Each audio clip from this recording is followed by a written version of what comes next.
Ladies and gentlemen, we are back. Illegal Elbow Radio. I want to thank you big time for joining us. Got a great show for you tonight. Brian, Dan, and Justin, your hosts, will be with you shortly. In the meantime, I want you to check out LegalElbowRadio.com, LegalElbow.com. Check out Dan and MMA Aftermath on Facebook. The man J. Brew, a.k.a. Statistician, the Rolodex, Pimp, anything else you want to say. We're pumped up, excited. Glad you could join us. We're going to get it together right now.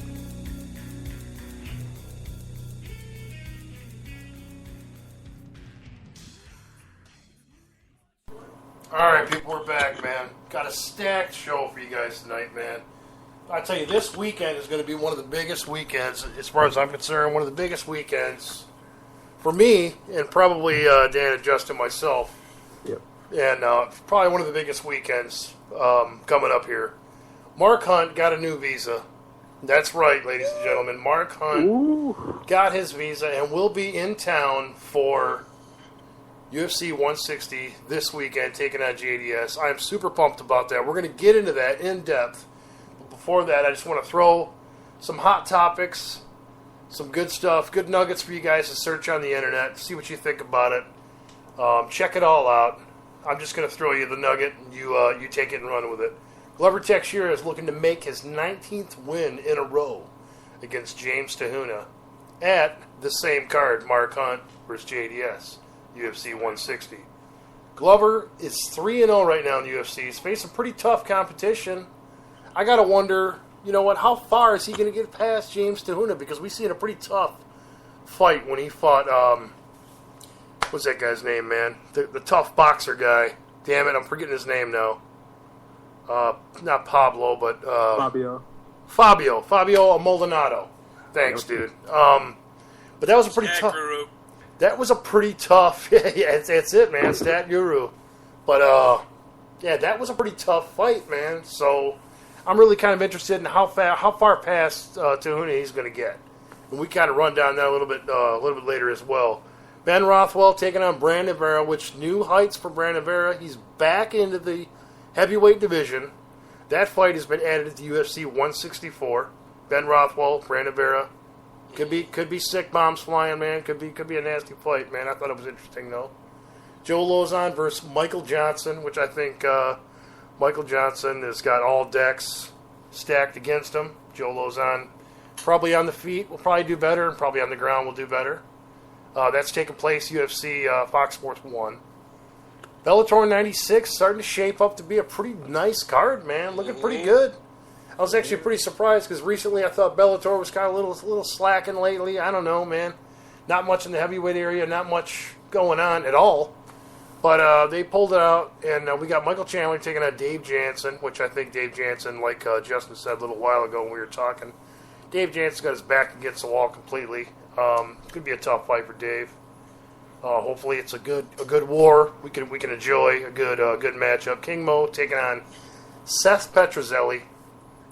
In my opinion, Seth Petrozelli plays his cards right. King Mo's going down like a bag of sand.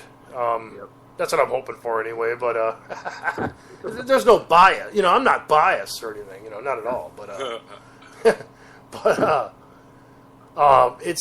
There's a lot more to the card, man. Jacob Noe taking on Soul Brawl.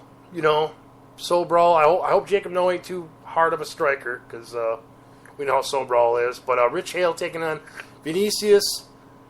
I screw his name up every time. Quiroz, however you say it. If you're a Bellator fan, you know who I'm talking about. Rich Hale taking on Vinicius.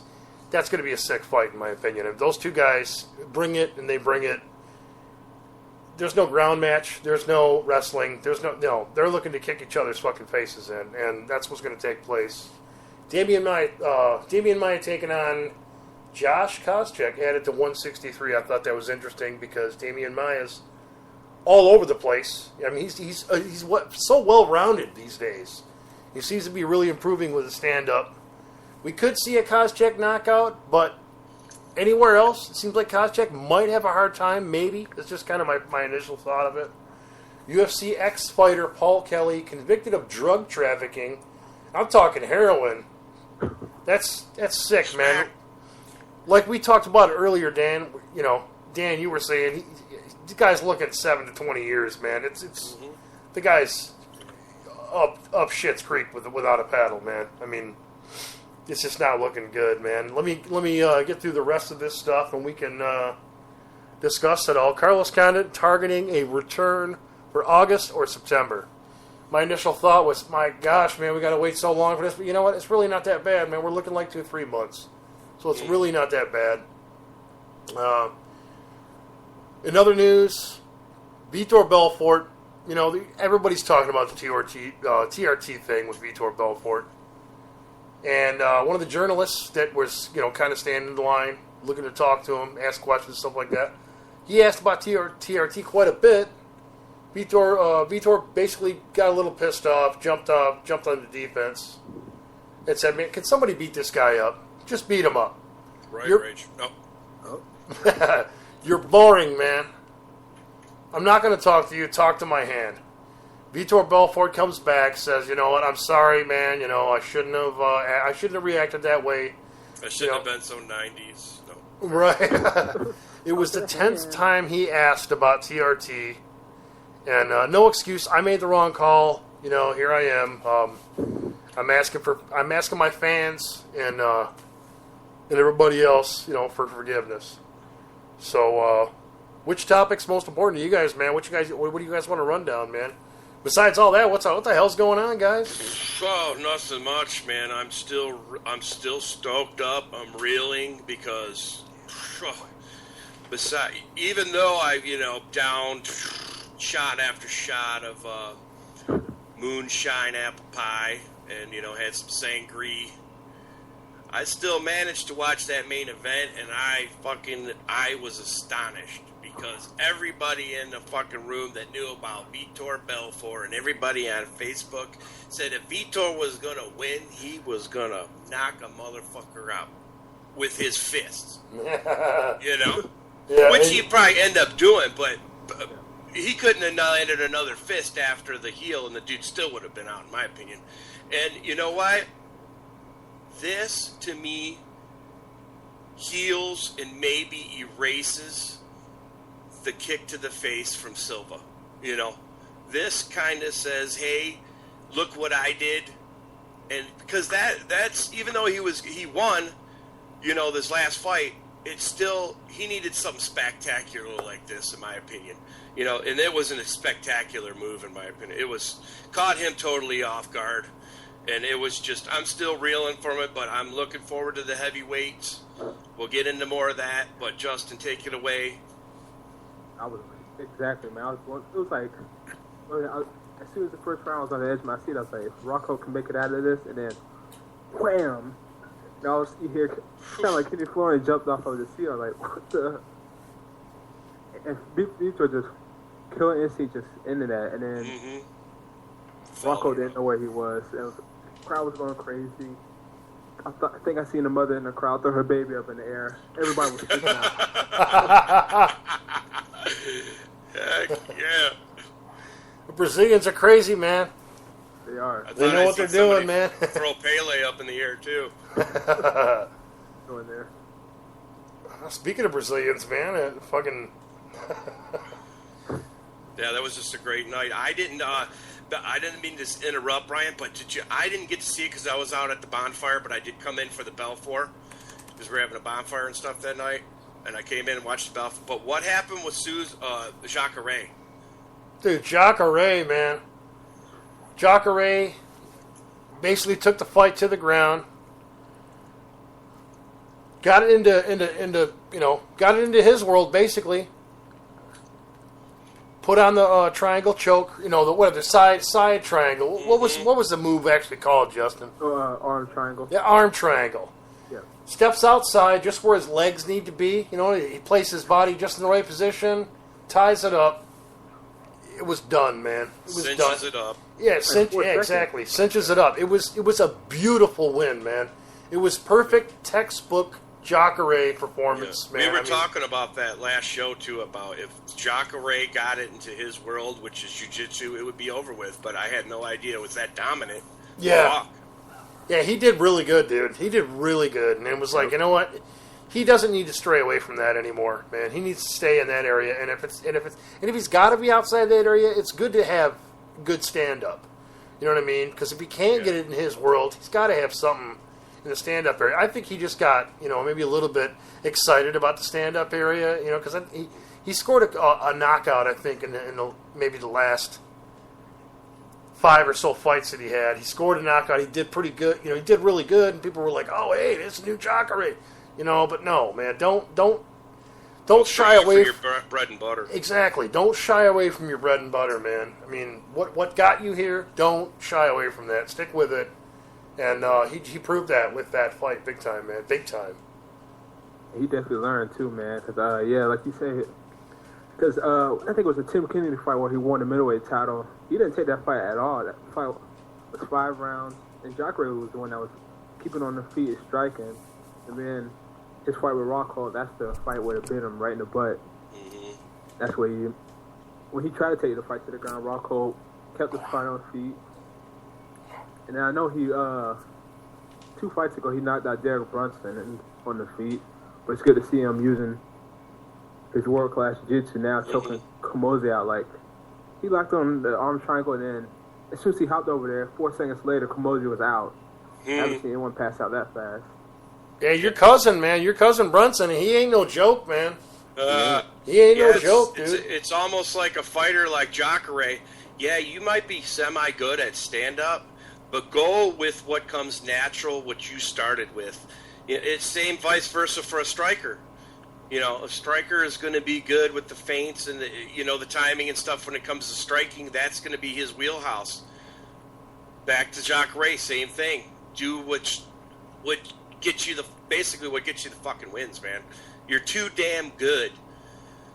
But like you said, Brian, for protection, to have a decent stand-up is good, but when it comes to Jacare, I don't think he's going to win him many fights, No, I agree, man. I agree. I think what he did last weekend, man, proves who he is and why he's gotten to where he's at. And he's jumped 2 spots too. UFC ratings, they released their ratings again. He's jumped 2 spots, so he did good, man. He did really good. It was an impressive win even though it wasn't a stand-up win, it was an impressive win, and he got that 2 mark, 2 spots up, on their UFC rankings. So that's badass, man. Sweet. Let me ask you guys, man. Let me just throw this at you guys real quick, man. We don't have to spend a ton of time on it, but I'm talking Glover Teixeira, James Tehuna. Glover Teixeira takes James Tehuna out. How far past do you really think he's going to get? And I got to ask that question, man. I thought he had a really tough time with Fabio Maldonado. I thought Maldonado made it look like, you know what, dude, this guy does have a chin. Mm-hmm. Because he caught him a few times. So if we get him in there, top 10, top 8, top 5, he could have a serious problem, man. I mean, light heavyweight division. I mean, you're talking about a Rampage that, Rampage is a veteran that knows how to stay alive in a fight, Yeah. Even if he can't win the fight, he's going to show heart. He's going to bring it to the end, sad decision, whatnot, but he's got the heart.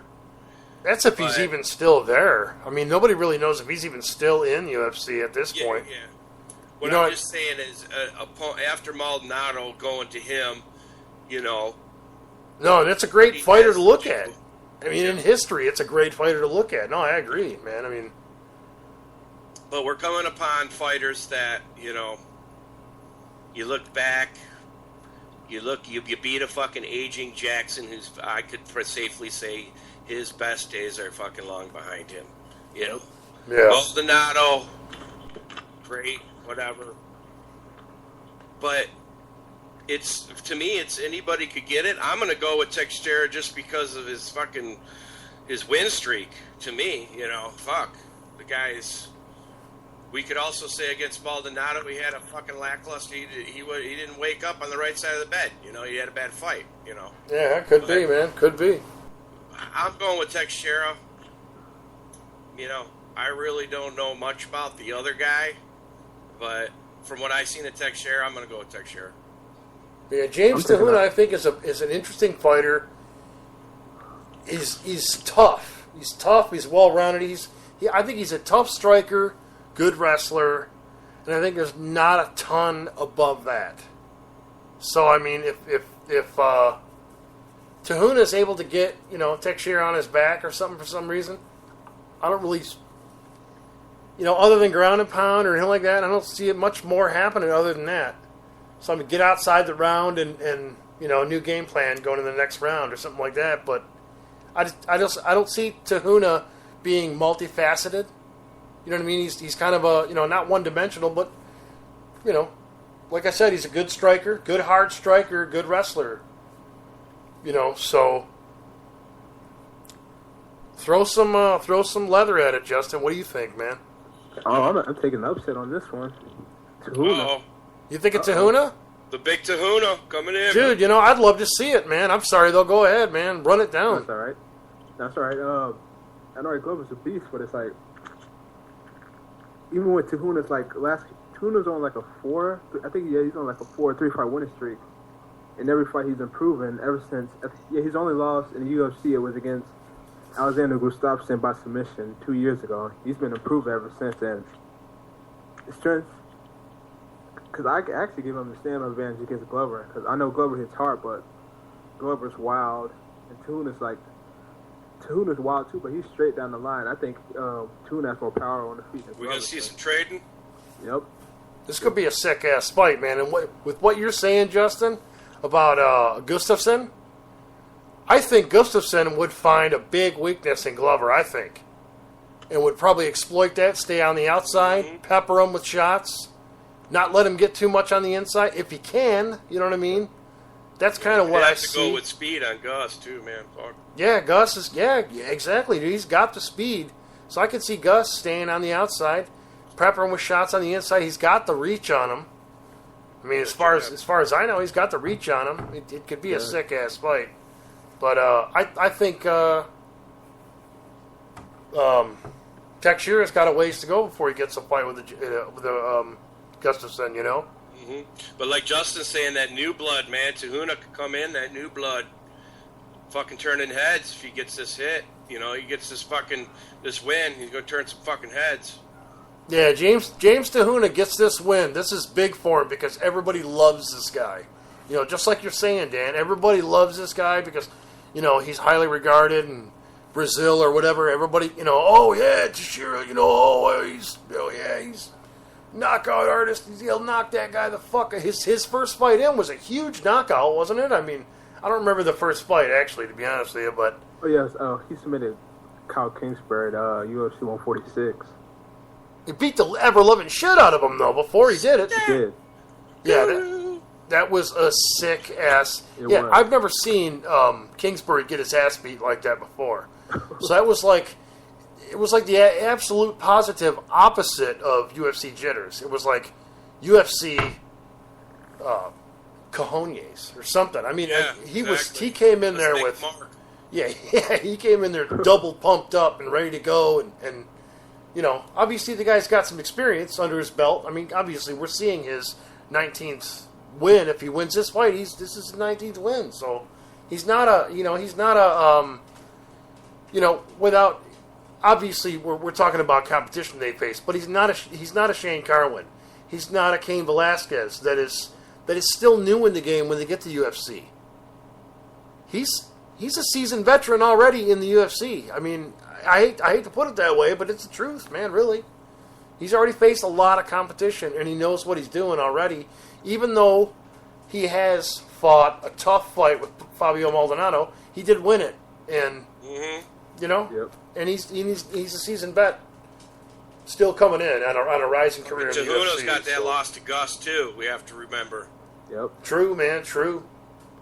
So I you know what, Justin, man, I hope you're right, dude, because I'd love to see Tahuna get it. Because to me, Tahuna has had like this up and down ride. I'd like to see that ride going a little more up now. You know what I mean? That's what Justin's saying about since the Gus fight, he's. Justice, he's improving, so that's good to see. It's just not staying, but he's learning, he's improving, and hey, we might have some new blood here if he can take Teixeira out. I want to see it, man. Yep. I'd love to see it. Oh, add one more thing to that. Tunas, I think what Glover can actually win this fight is actually Silva, because James Tuhuna, this has been the problem with them. Even when he lost to Gustafsson, went crazy in the first round. You know, flurry like Vitor Belfort flurries, and then at the end of the first round, Gustafsson submitted him. I think if Glover take this like in the second and third rounds like he did Rampage, Glover has a chance in this one. Definitely does. Mm-hmm. Hell yeah. Okay, we're at 8:21 right now. I'd say in about 9 minutes. You want to do an intermission, Brian? Yeah, let's do it up, man. We'll do an Okay. intermission. We'll get back. We'll get on to 160, man. Unless you guys have something to throw. Well, we've been touching on that right now, basically. And I was going to segue into the Gray Maynard TJ Grant fight. Let's do that when we get back, man. And then we'll run down 160, man. By all means. Oh, you want to hit up the intermission right now? That sounds good. Oh, that's what I thought you were saying, man. But yeah, let's do it. No, I was saying 9 minutes from now. Don't worry about it. Let's do it right now. Get it over and done with. All right, people. We will be back in just a minute, man. Stick with us. We'll be right back.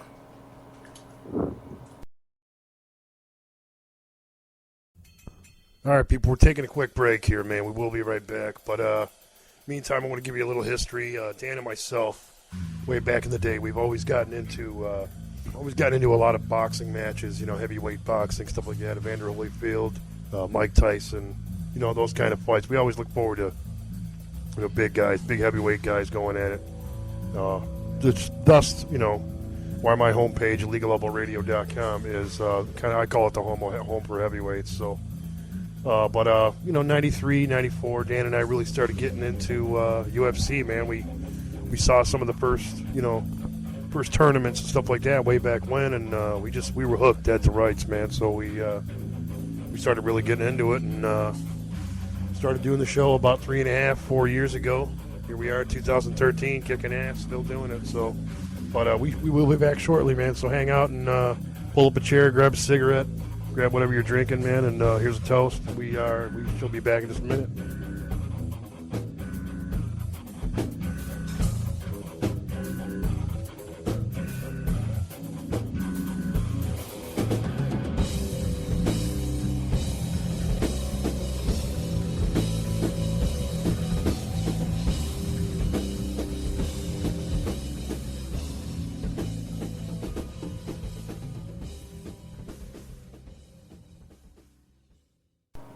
Love it, man. Love that jam, man. I love it. But we are back, man. We're back. We're ready to do it. I want to thank you guys again for sticking with us. We are running down UFC 160 tonight. But before we do that, I want to make sure... you there, Justin? Dan? All right. Not back I'm just here. yet, man. They're taking a break. No big deal. Justin, man, what's going on, brother? Not much, man. How about you? Much, man. Just getting ready to get at the... Hell yeah. Yeah, get You at your guys fight, you Dan. guys hear me? Yeah, absolutely, Yeah, man. I just want to tell the people out there, man, that intermission music brought to you by Brian and his band, Steve Vickers, and man, I what was the drummer's name? Yeah, Chad Schauber. Chad. Yeah, I want to say Chad. So, yeah, that was original music by his band. So, Love good it, stuff, man. Thanks, dude. Props. Dig it. I dig it, man. Thanks. Let's get to that fight, though. What that fight you were talking about, dude? Let's jump on that. Gray Maynard versus TJ Grant. I don't know if I'm the only one, but I'm going to say Gray Maynard. This is the crossroads, man. This is a defining fight for Gray Maynard. You know, coming off his wars with Frankie Edgar, and you know, he's had a win against Clay Guida since that time. But I think if he wants to start climbing the ladder again, he's going to have to reel off of you know, one or two fights here to be mentioned. You know, going against somebody like a Bendo. So I think it's just a good defining. I think he's going to take it, in my opinion. But overall, he really needs the win. You talking about Maynard going to take it? Yep. Yeah, I think Maynard in this one. Gray Maynard's got a shit ton of experience, man. I think he knows how to come back from a loss. Mm-hmm. But I think it's going to be really tough. It's going to show a lot of. It's going to show a lot about him. You know what I mean? As a fighter and how he can come back and stuff like that. Because TJ Grant is on such a huge ramp up right now and looking awesome. You know what I mean? We've the three of us have seen just some badass performances by TJ Grant, and I mean they've ramped up significantly in the last few. You know what I mean? People are really getting behind this guy. This guy's badass, man. This guy's kick ass. So I mean, it's and throwing him in front of Gray Maynard, I think is a big test for him. I think TJ Grant's got a pretty good shot at this. But I mean, there's a part of me that's like, you know what, man? I kind of agree with you a little bit, Dan. Gray Maynard, it's like, dude, you need to dig deep. What like he's done in the past. You know what I mean? And another thing you got to factor in, man. I know, TJ good. You got to look at his opponents. You got to look at Gray's opponents. You got to look at a Nate Diaz. You got to look at a Kenny Florin. You got to look at an Edgar.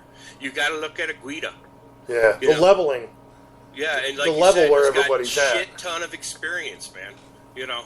Just those names alone, that's right there gives you a shit ton of experience. Yeah. So,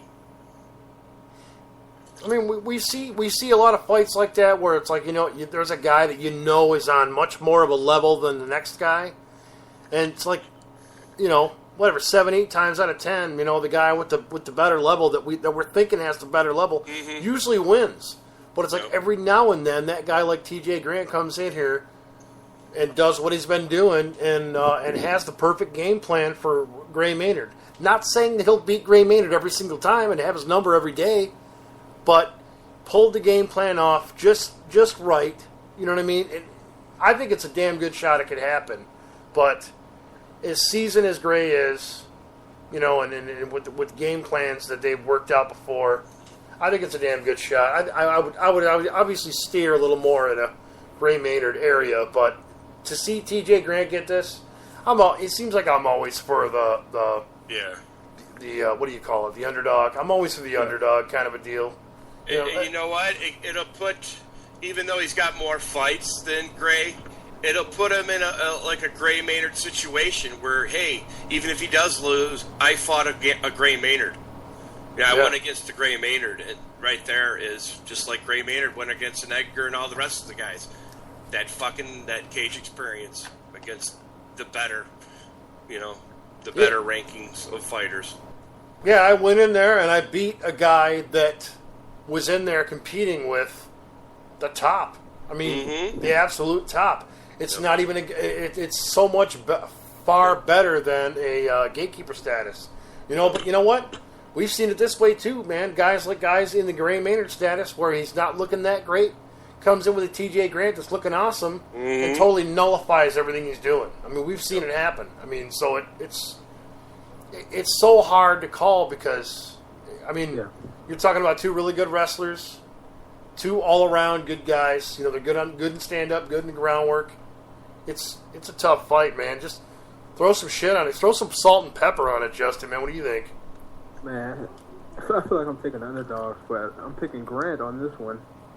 Yeah. I don't know what's up with the underdogs, but the reason I picked this, I was like, you look at TJ Grant, he used to fight at welterweight before this. I remember his fight with basically the number one contender for the GSP title, Johnny Hendricks. He stopped with a lot of Johnny Hendricks takedowns, and I think TJ Grant held his own against Johnny Hendricks. He got taken down a couple of times, but he was showing really good takedowns. Huh? No, that's not Crazy Horse. Hendricks. You get knocked out. The beer, Hendricks. The new H-bomb. I'm thinking somebody else. Yeah, the new H-bomb. Yeah. H-bomb. Johnny. Yeah. Grant didn't get knocked out, right? I mean, it was a decision win, right? Yeah. And Hendricks struggled in that one just to hold him down. As soon as Hendricks took Grant down, Grant was triangles, arm bars, and I think Maynard hasn't fought since the Clay Guida fight, and that was June of last year, so he's been off a long layoff, and he's coming off a surgery too on his knee. It's like, so it's tough, man. It's like TJ Grant's coming off a really good. TJ Grant's looking good right now. Gray Maynard's, you know, I don't know what you want to call it, man, but I mean, Gray Maynard, he hasn't been in there a while, but, you know, at the same time, I mean, we're talking about I was going to say a seasoned vet, but I mean, TJ Grant's got just as many fights, so I mean, it's actually, you know what? It's what UFC's doing right now. Mm-hmm. They're actually making pretty damn good matchups nowadays. And we talked about, you know, Gray Maynard being off for that long, but we were talking about last with the injuries during training about them sparring and going at it almost like a fight scenario, going that quick and that, you know, hard at it, creating these injuries. So I think he would be in shape just because he's doing high intense, you know, training, sparring, whatever, you know. Yeah. I think he'll be in. It's just a different style of training nowadays. Maybe, and we were talking about last week, it may be too hard, you know, because you're getting the injuries and shit. So yeah, you never know, man. You'll be kind of ready for it.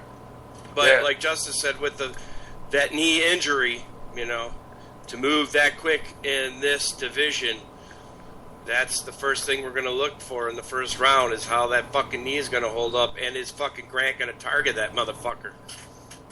Yeah. Don't forget, there's no more contender fight. Yeah. Oh, there's no more contender fights?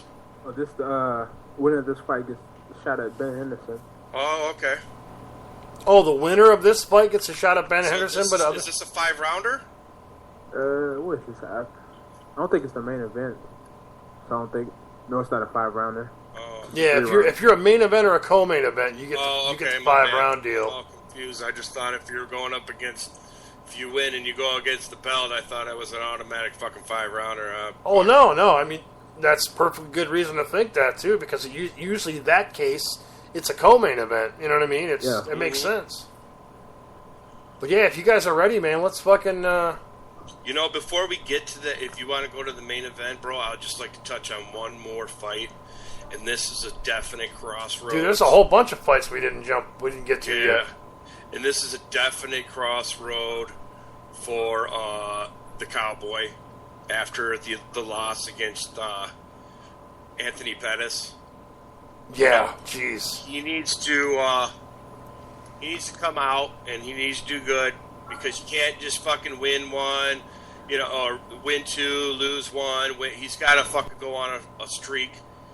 He's got to make it. He's got to make a jump up the rankings, basically.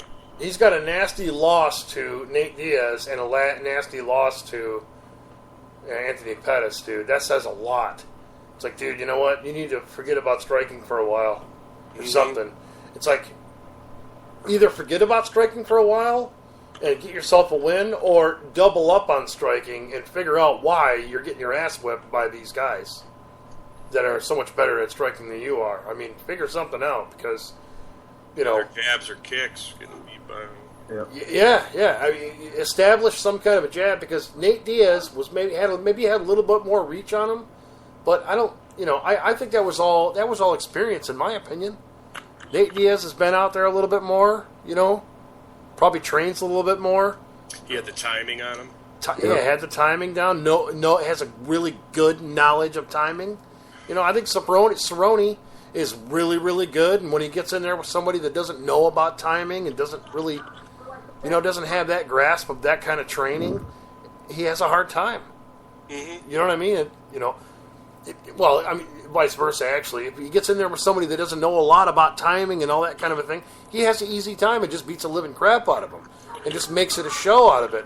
But when he gets in there with somebody who really has a sweet science down, he gets mangled. You know what I mean? So, and he's a very talented fighter, man. You know, we've seen the fucking fights in WEC, man. You know, it's like, man, this guy's got all the potential in the world. You know, some of the fights he's had in there. Yeah. And I still think he has that potential, but like you said, he's got to do something, and he's got to do something well, and he's got to fucking impose his will on his opponent instead of, you know, getting beat by a jab or a kick or, you know. Yeah, I can't even believe Anthony Pettis, dude. Man. I know I'm totally interrupting the whole card with this, but Anthony Pettis is, in my opinion, next to amazing. he decimated Cerrone in what, a round and a half? Yeah. Yep. I mean, he made him look like a beginner. It's like Anthony Pettis is like, he makes himself right now in the UFC. It makes him look like the next big thing. I mean, it's just sick. It's a collision course between him and Bendo again, man. It's a collision course. It is. But he's taking on the champ, though. He's taking on 135 or 145, excuse me. Okay. Aldo. Aldo versus Pettis is what, 164? That's going to be a good one. That is going to be a hard one to call. Yeah. You know, we never know, man. You never know. It's like we could see Pettis going into the later rounds and maybe having a little bit of harder time. But, you know, at the same time, you get Aldo in the later rounds, he has a hard time as well. So, could be a really gruesome Shogun kind of Shogun Hendo match. Yeah, just totally scratch that. But you got to get kicking to Aldo all day long, every day. Yeah, but you know, you got quickness too, though. You know, you got quickness, and you know, Aldo's not the king of quickness. I don't think so when it comes to Pettis. Pettis might be out there showing him up a little bit, you know, especially in later rounds. You know, I mean, well, all I'm talking about for kicking is kind of like the same thing he did to Faber. Is he targeted in an area, and he worked it over until that area was no longer, you know, viable as a plant leg, basically. You know, that shit was busted up, man. Yeah, he had to go unorthodox just, you know, for fucking pain's sake. And I think, I agree with you that. We got the 10-minute area. Well, we're done in about 8 minutes, man. So we got some time. Sorry about that, Justin, man. Go off though. No, I'm saying I agree with Dan about Donald Cerrone. I think he's hired another. What is that? I think a sports psychologist. This is the second one he had. So something's not right in his head about. Yeah, games. that's what. And I just want to touch on that about the sports psychology because I didn't know that. And that's the same thing with Dontrell Willis, Chuck Knobloch. You know, people might not know what I'm talking about, but in baseball, once you get anxiety and let's say you're a fighter, but you have the jitters of, hey, people are staring at me, and, you know, kind of like stage fright almost. Yeah. You know what I'm saying? Yeah. That shit, if you're not focused on a fucking fight and you're thinking about, hey, is some bitch staring at my ass, or, you know, do I got a booger hanging out of my nose? You know, sometimes they say that can never be fucking cured, man. I'm just saying. Wow. You know? So who's got that? Well, I'm just saying, if you're going sports psychology with it, it's something up with his head. You know? Well, I mean, who's got the psychologist, though? Who has the psychologist coming in to help him? Cerrone. Yep. Second one. Really? Okay. No kidding. Wow. He had one before the Henderson fight, and it has to be something. Because I don't remember hearing about that, but I think somebody like Nick Diaz would need that instead of Donald Cerrone. Dude, you ain't shitting, man. Totally, you ain't shitting. But we're down to 5 minutes left. Did you guys want to hit the top two, the co-main event and the main event? You know, because we're up against it. Yeah, you know what? Let me go ahead and make a quick stink. Mike Pyle right now looks pretty damn good. Has done really well. Mm-hmm. He's taking on Rick Story. So I'm not even going to say a damn word on it. I'm going to hand that one to Justin, man. Justin, what is your total say on that? I'm kind of leaning in a Mike Pyle area, but I want to know what you think about that, because I think these are two guys that are pretty destructive and pretty good in the flying bombs and pretty good power striking area. I mean, what's your thoughts on that? Yeah, I think it's man, it's like I want to take Powell, but it's like Rick Story is like Powell lost to Jake Ellenberger. Rick Story is basically like Jake Ellenberger, power wrestler, don't wrestle with heavy hands, and it's like, but Powell's on the knockout streak. It's like Powell looks good lately, dude. He has. Plus, you got to factor in the losses for Story against Campman and Maya, you know. So yeah, it's like a new and improved Pyle and a Story that's having a serious problem. Same old story. Yeah, yes. But I mean, that's kind of the way I'm looking at it. It's like, but I mean, Rick Story, I'm hoping he can get back into it and kind of get his stuff together and make it a good fight. I'm kind of leaning in the area of a Mike Pyle, but yeah, by all means, man, if you want to kick it off, Dan, Mark Hunt versus JDS, man. First, I'd like to say, freedom.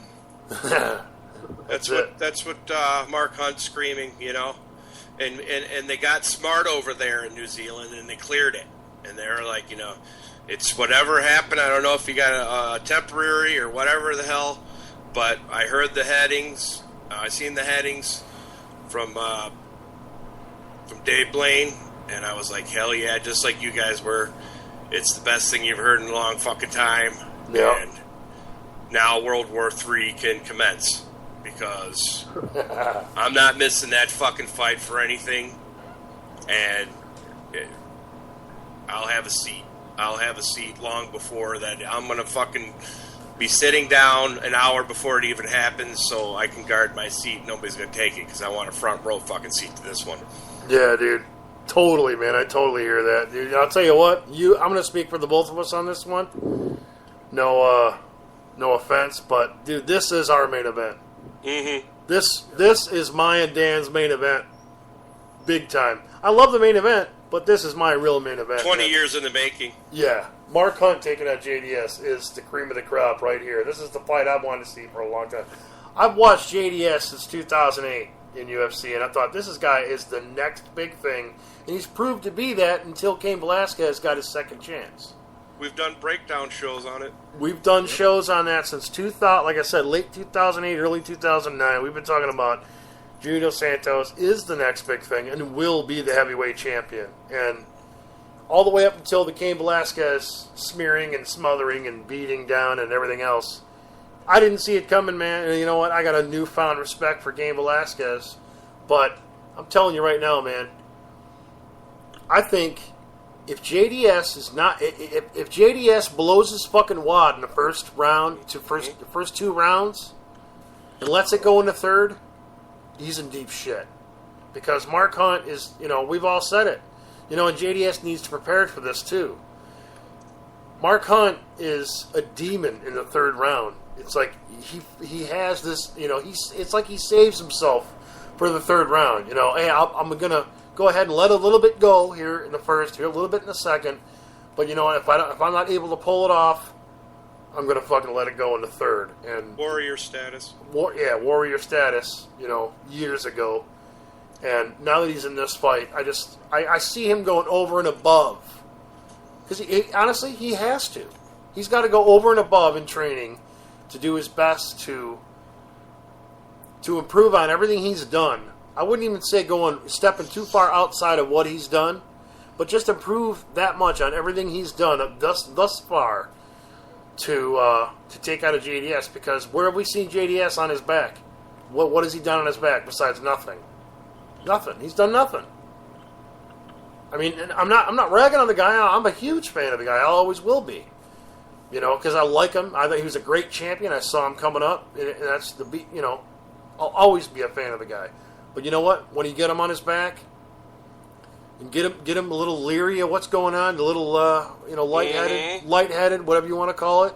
Survival mode. Yeah, when he's in survival mode, he's at it. He's got his wits about him, and he knows what he's doing. But he's not in top form either. You get Mark Hunt in that situation, you're not in top form, you're in big trouble. Yeah. People, right now, I don't mean to cut you off, brother, but if we could do, the people could join us for a part 2, we could, because we're at the end of it, we could start up another one, brother, and do a part 2. Cool, man. Sounds good to me, man.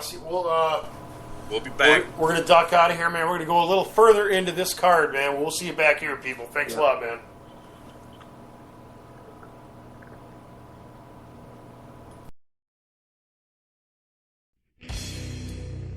Ladies and gentlemen, we are back. Illegal Elbow Radio. I want to thank you big time for joining us. Got a great show for you tonight. Brian, Dan, and Justin, your hosts, will be with you shortly. In the meantime, I want you to check out LegalElbowRadio.com, LegalElbow.com. Check out Dan and MMA Aftermath on Facebook. The man J. Brew, a.k.a. Statistician, the Rolodex, Pimp, Anything else you want to say? We're pumped up, excited, glad you could join us. We're gonna